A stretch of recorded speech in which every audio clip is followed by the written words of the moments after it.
Bonjour, ici Stéphane Vaillancourt pour le blog de Best Buy. Aujourd'hui, je vous parle d'un tout nouveau téléphone, le Galaxy S21 FE de Samsung. FE pour Fan Edition.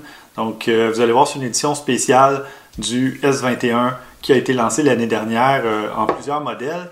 Et une édition un peu plus abordable, malgré le fait que ça contient beaucoup des fonctionnalités, des caractéristiques de ses prédécesseurs. Donc, on parle de Android 12 avec la surcouche logicielle One UI de Samsung. Je vous en reparle un petit peu plus loin. On a un processeur à 8 cœurs Qualcomm Snapdragon 888, donc le même processeur qui se trouve dans les modèles S21 de l'année dernière. Coprocesseur graphique Adreno 660. L'écran AMOLED dynamique 1080 par 2400 pixels, donc ratio de 20:9. Donc excellent écran qui affiche de très belles couleurs. Et on a une des différences ici, 6 Go de mémoire vive au lieu de 8. Donc la mémoire vive, c'est pour faire tourner les applications donc en mémoire sur l'appareil. Au niveau du stockage, on a le choix selon le modèle choisi de 128 ou 256 Go.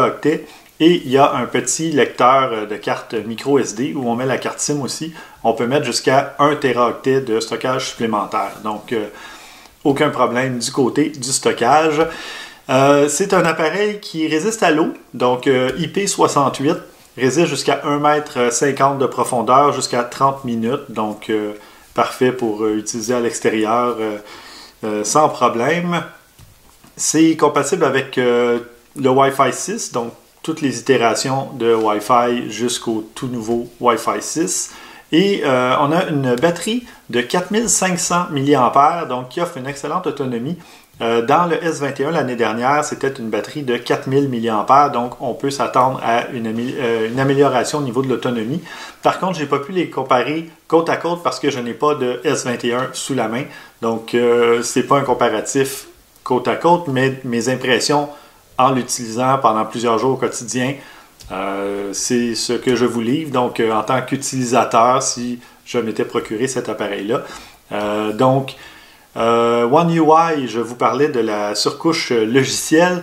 Bien, généralement, c'est des fonctionnalités que Samsung ajoute à Android, des fonctionnalités qui ne sont pas là ou pas encore, disons. Donc, il y a plusieurs améliorations. Il y a le mode Always On, donc qui reste allumé selon soit un certain horaire ou selon certaines caractéristiques.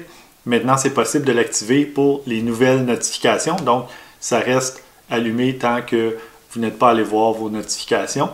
Il y a une mise à jour des widgets qui apparaissent sur l'écran d'accueil pour donner un look Android 12, évidemment, un look un peu plus léché. Et puis, le menu d'accès rapide où Samsung ajoute généralement aussi beaucoup de fonctionnalités. Bien, celui-là aussi a été revampé. Les icônes sont un peu plus petits et on a une barre de luminosité un peu plus visuelle, justement, toujours pour s'adapter au look Android 12. Donc, il y a évidemment beaucoup d'autres choses. Là. Ce sont que quelques exemples de ce qu'on retrouve dans One UI 4. Moi, ce qui m'intéresse généralement dans un téléphone, c'est la photo et la vidéo. Et j'ai pas été déçu parce que, évidemment, on retrouve à peu près les mêmes capteurs que dans les modèles S21 de l'année dernière. Il y a une différence, c'est le téléphoto.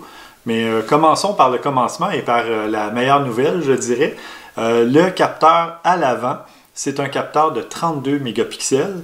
Donc, vraiment, il y a du détail. Vous irez voir dans mon article complet sur le blog de Best Buy, il y a un comparatif avec, disons, mon Galaxy S10 qui date d'il y a 2 ans, avec le 32 mégapixels pour faire un égaux portrait.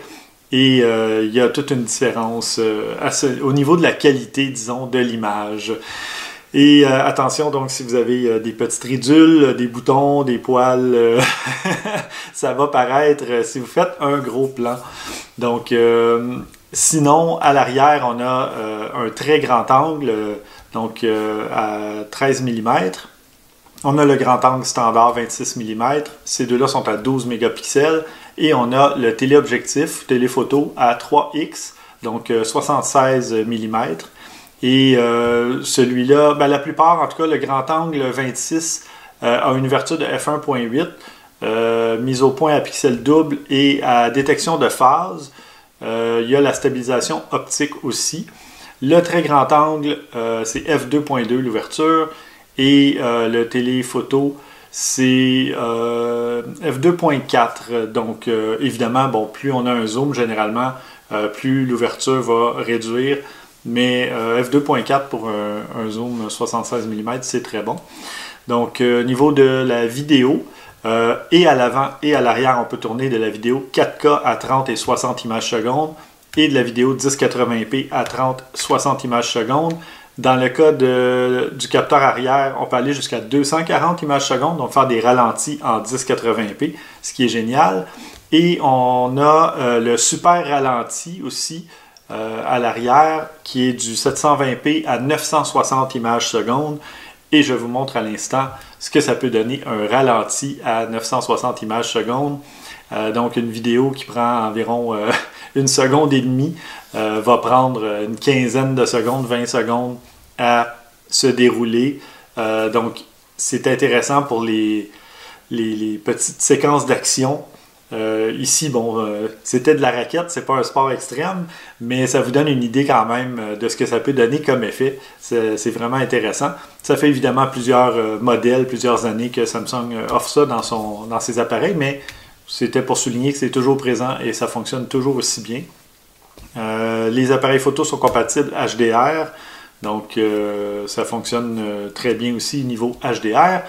Il y a des petits changements au niveau du mode Pro. Donc, dans l'appareil photo, dans l'application de l'appareil photo, il y a toujours une multitude de modes, le mode nourriture, portrait, mode nuit, etc.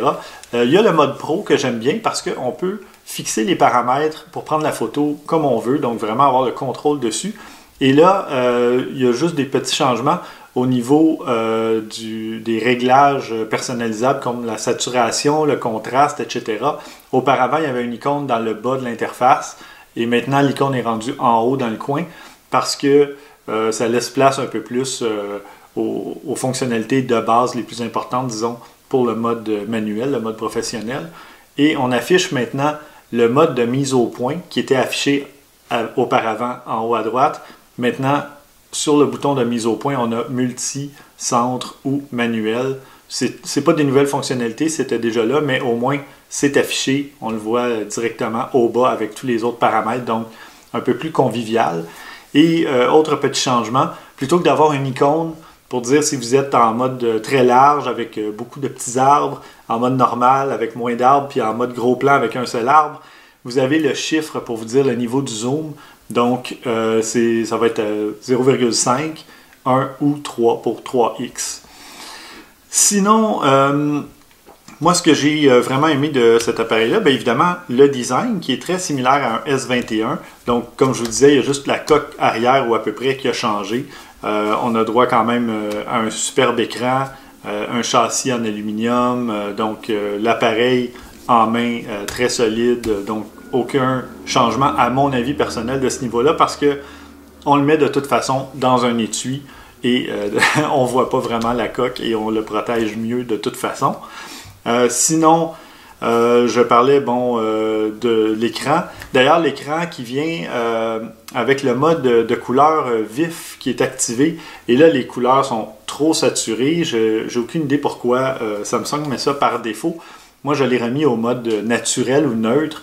Et là, on a vraiment des couleurs plus naturelles qui vont représenter la réalité plutôt que d'avoir des jaunes, des rouges éclatés, des bleus, des ciels qui sont impossibles ou à peu près.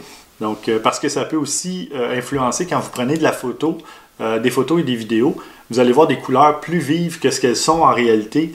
Et donc, moi, je préfère toujours aller au mode neutre, naturel pour avoir vraiment une idée une belle représentation, disons, de ce qui se passait sur le terrain.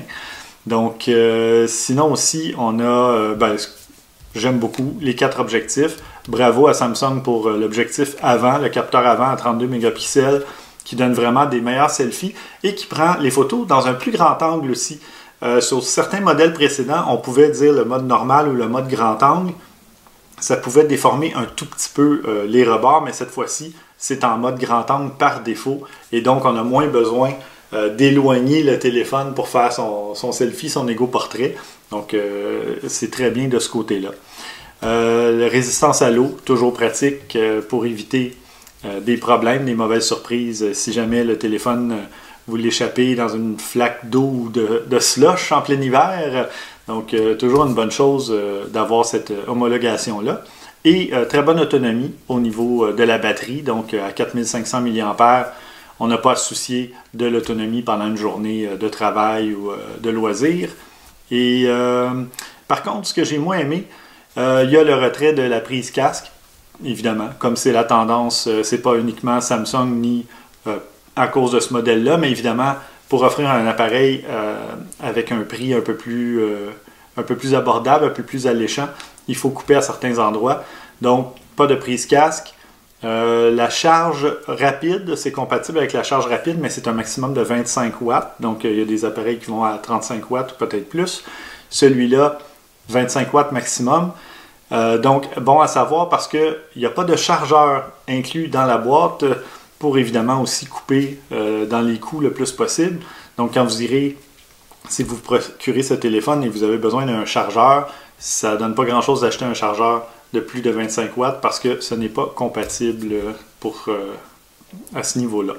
Donc, voilà, en conclusion, si vous cherchez un appareil polyvalent qui est performant, donc le même processeur que les autres appareils S21 et qui donne de la bonne photo, bonne vidéo, eh bien, je pense que vous êtes en affaire avec le S21 Fan Edition de Samsung.